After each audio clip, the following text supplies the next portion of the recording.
அஸ்ஸலாமு அலைக்கும் friends, welcome to அழகான சமையலறை.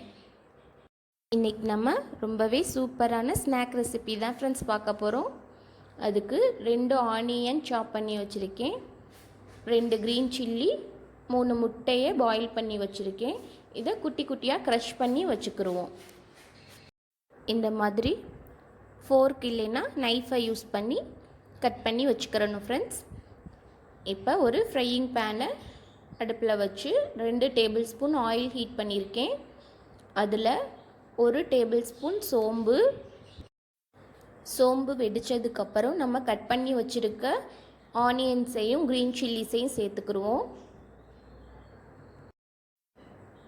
வெங்காயம் நல்லா வதங்கணும்.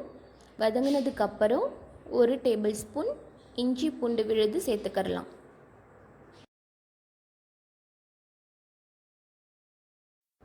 வெங்காயம் நல்லா வதங்கிருச்சு.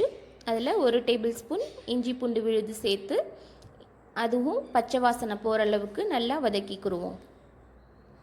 இந்த ஸ்நாக் செய்கிறது ரொம்பவே ஈஸி தான் ஃப்ரெண்ட்ஸ், ஆனால் டேஸ்ட்டு ரொம்ப சூப்பராக இருக்கும். நீங்களும் கண்டிப்பாக செஞ்சு பாருங்கள். இப்போ இஞ்சி பூண்டு நல்லா வதங்கிருச்சு. அதில் 1/4 டேபிள் ஸ்பூன் மஞ்சள் தூள், 1 டேபிள் ஸ்பூன் மிளகாய்த்தூள், 1/2 டேபிள் ஸ்பூன் மிளகுத்தூள், தேவையான அளவு உப்பு சேர்த்து நல்லா மிக்ஸ் பண்ணிக்குவோம். என்னோடது நான்ஸ்டிக் ஃப்ரை பேனுங்கிறதுனால ஒட்டலை ஃப்ரெண்ட்ஸ். அதுவே நம்ம சாதாரண பாத்திரத்தில் செஞ்சோம்னா கொஞ்சம் ஒட்டும்.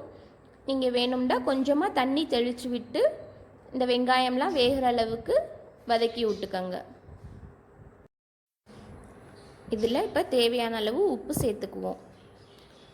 முட்டைக்கும் சேர்த்து உப்பு இதில் சேர்த்துடணும் ஃப்ரெண்ட்ஸ். உப்பு சேர்த்து நல்லா மிக்ஸ் பண்ணதுக்கப்புறம் நம்ம க்ரஷ் பண்ணி வச்சுருக்க முட்டையையும் இதில் சேர்த்துக்கிடுவோம். இப்போ இருக்க சிச்சுவேஷனில் நம்ம கடைகளில் போய் எதுவும் வாங்காமல் வீட்டிலே இந்த மாதிரி ஈஸியான ஸ்நாக்ஸ் வீட்டிலே செஞ்சு கொடுத்துடலாம் ஃப்ரெண்ட்ஸ். டேஸ்ட்டும் இது ரொம்ப சூப்பராக இருக்கும். இப்போ நம்ம க்ரஷ் பண்ணி வச்சுருக்க எக்கையும் சேர்த்து நல்லா மிக்ஸ் பண்ணி அடுப்பை ஆஃப் பண்ணிடலாம். இது நல்லா ஆறட்டும். நம்மளோட ஸ்டஃபிங் ரெடி ஆயிருச்சு. இது நல்லா ஆறுனதுக்கப்புறம் நம்ம ஸ்டஃப் பண்ணிக்கலாம். நம்மளுக்கு எத்தனை பீஸ் தேவையோ அத்தனை ப்ரெட் பீஸ் எடுத்துக்கிறணும் ஃப்ரெண்ட்ஸ். ஓரங்களை கட் பண்ணிவிட்டு எடுத்து வச்சுருக்கேன். ப்ரெட் க்ரம்ஸ் எடுத்து வச்சுருக்கேன். நம்ம ஸ்டஃபிங் ஒரு பவுலில் இந்த மாதிரி தண்ணி வச்சுக்கிட்டு ப்ரெட்டை லைட்டாக டிப் பண்ணி நல்லா அதை பிழிஞ்சிடணும் ஃப்ரெண்ட்ஸ். இந்த மாதிரி 2 கையிலையும் வச்சு கொஞ்சம் கூட தண்ணி இல்லாமல் நல்லா பிழிஞ்சு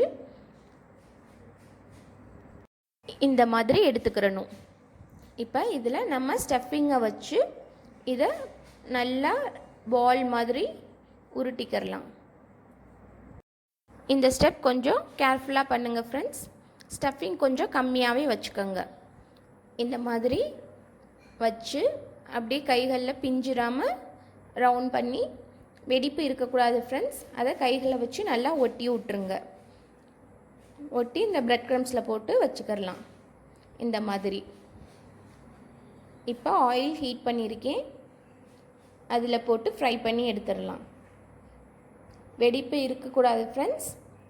ஸ்டஃபிங் வெளியில் தெரிஞ்சிச்சுன்னா முட்டை கொஞ்சம் தெரிச்சு வெளியில் வரும். அதனால் நல்லா கேர்ஃபுல்லாக பார்த்துக்கோங்க. 2 பக்கமும் நல்லா கோல்டன் கலரில் ஃப்ரை ஆனோன்னு எடுத்துடலாம் ஃப்ரெண்ட்ஸ். இது ரொம்பவே சூப்பராக இருந்துச்சு. கடைகளில் எக் பஃப்ஸ் வாங்கி சாப்பிட்ற மாதிரி அதே டேஸ்ட்டில் இருந்துச்சு ஃப்ரெண்ட்ஸ். கெச்சப்போடு வச்சு சாப்பிட்றதுக்கு ரொம்ப சூப்பராக இருந்துச்சு. இதே மாதிரி இன்னும் நிறைய இன்ட்ரெஸ்டிங்கான ரெசிபிகளுக்கு நம்மளோட சேனல் அழகான சமையலறையை சப்ஸ்கிரைப் பண்ணி கூடவே பெல் பட்டனையும் கிளிக் பண்ணிக்கோங்க ஃப்ரெண்ட்ஸ். இது ஹோம்மேட் கெச்சப் ஃப்ரெண்ட்ஸ். ஏற்கனவே நம்ம வீடியோ போட்டாச்சு, வேணும்னா செக் பண்ணிக்கோங்க. ஓகே ஃப்ரெண்ட்ஸ், இந்த வீடியோ உங்களுக்கு பிடிச்சிருந்தா லைக் பண்ணுங்கள், ஷேர் பண்ணுங்கள், மறக்காமல் சப்ஸ்கிரைப் பண்ணுங்கள். தேங்க்யூ.